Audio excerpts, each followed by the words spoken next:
Shalom, a thought to ponder. Food for thought. In the biblical story, where Jacob sends messengers to his brother Esau, attempting to make peace between the two of them, and they come back and they tell him the terrible, terrible news that not only is Esau not interested in burying the hatchet, but in fact, he's on his way, he's en route to come and attack Jacob.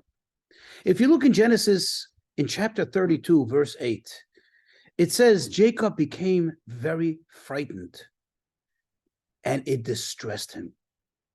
Now, we know that the Bible does not repeat itself. The Bible says everything in the shortest and the most precise and concise manner. Why would it repeat itself? If it's to be poetic, fine, but it's redundant.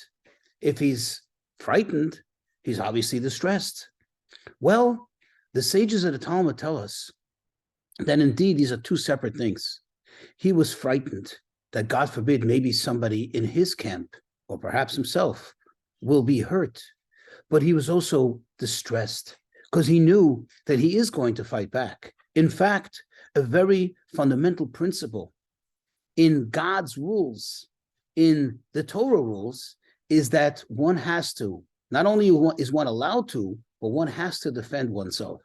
And Jacob knew that he might have to come to it to kill others, to hurt others, the soldiers of Esau, or maybe Esau himself. That distressed him.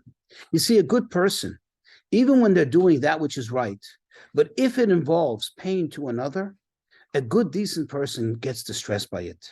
Jacob never wanted to do it.